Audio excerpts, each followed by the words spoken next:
Viral di media sosial, sopir ambulans diduga menolak antar jenazah ke rumah duka di Kecamatan Kayan Hilir, Kabupaten Sintang, Kalimantan Barat.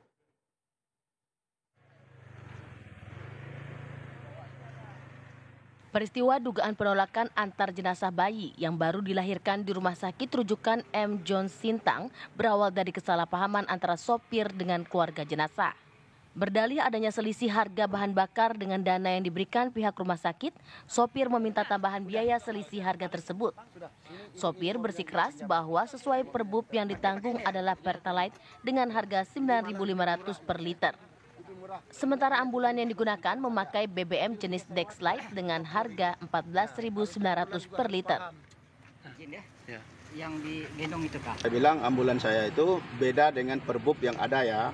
Karena BBM ambulan yang saya gunakan ini itu menggunakan BBM Dexlite. Dexlite itu harganya per liter Rp14.900. Sementara perbub yang ada di rumah sakit itu BBM yang ditanggung sebesar Rp9.500. Nah, selisih BBM itu tadi yang saya minta kepada keluarga pasien. Ternyata keluarga pasien itu mengeluarkan surat bahwasanya sudah dibayar di kasir. Namun pihak pasien menolak adanya penambahan biaya dan memilih menyewa mobil lain untuk membawa jenazah ke rumah duka. Seperti ini lagi lah, tolong, kasihan masyarakat lain.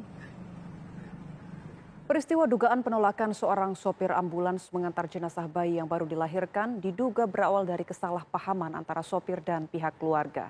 Dan untuk mengetahui kronologi penolakan tersebut, sudah bersama kami Dr. Ridwan Panes, selaku Direktur RSUD ADM John Sintang. Selamat pagi, Dr. Ridwan. Ini untuk meluruskan informasi yang beredar, sebenarnya awal mula terjadi kesalahpahaman ini seperti apa ceritanya? Terima kasih Mbak Anggia, terima kasih bagi semua pendengar televisi TV One. Jadi seperti disampaikan tadi dalam pemberitaan kronologis, yang pasti memang seperti disampaikan tadi adanya perdebatan antara keluarga dengan pasien, karena memang pasien ini adalah pasien yang kurang mampu dan memang disampaikan juga bahwa dalam pertemuan kami bahwa untuk membayar mereka transportnya juga adalah dari keluarga. Ya, dari keluarga mereka, kebetulan ada anggota Dewan, DPRD, jadi ini yang mungkin menjadi salah satu hal di konflik itu terjadi karena ketidakmampuan itu, lalu sang sopir juga seperti sudah disampaikan tadi, akhirnya mereka mengambil keputusan untuk kemudian turunnya dan menyewa taksi seperti pemberitaan. Mungkin lebih kurangnya seperti itulah, seperti yang juga sudah kita dengar tadi. Baik, Dr. Ridwan, kalau kita dengar keterangan dari pihak sopir ini kan menjelaskan bahwa ada perbedaan jenis BBM yang digunakan begitu ya. Ketentuan itu memang seperti apa? Apakah itu memang menjadi kemudian selanjutnya kewajiban pasien untuk membayar? Jadi ada dua hal penting yang penting kami garisbawahi. Yang pertama sebenarnya kami harus sampaikan bahwa pada hari itu sebenarnya bukan jadwal daripada supir ambulan ini ya, itu dulu poin pertama. Kenapa itu kemudian? Karena itu nanti ada turunannya kepada mobil yang dibawa. Ya. Yang kedua, ambulan yang dibawa oleh supir ambulan ini adalah memang tidak kami rekomendasikan sebenarnya selama ini untuk dibawa merujuk pasien ataupun membawa pasien yang meninggal. Kenapa? Karena dia menggunakan BBM Dexlite. Kalaupun digunakan, itu atas seizin direktur dan selisih bayar yang dimaksud, itu menjadi tanggung jawab rumah sakit. Jadi dalam kaitan ini memang kami tidak sedang memberikan izin kepada supir ambulan, kira-kira begitu. Baik, dokter, yang kami tangkap ini artinya ada beberapa jenis ambulans yang bisa digunakan untuk peruntukan yang berbeda, begitu? Untuk pasien-pasien tertentu, begitu? Dan apakah itu menjadi kewenangan rumah sakit untuk memilih dan menentukan? Iya, jadi memang ambulan kita punya beberapa ambulan yang memang menggunakan Pertalite. Sementara jenis ini, ambulan ini memang kemudian karena kita menjumpai ada selisih tarif, karena juga kita sedang menyusun untuk penyesuaian tarif. Jadi ini sementara kita memang tidak pakai, demikian Mbak. Baik, Dokter Ridwan, ini kan kalau pihak keluarga mengklaim bahwa selisih biaya tersebut sudah dibayarkan di kasir sebelumnya.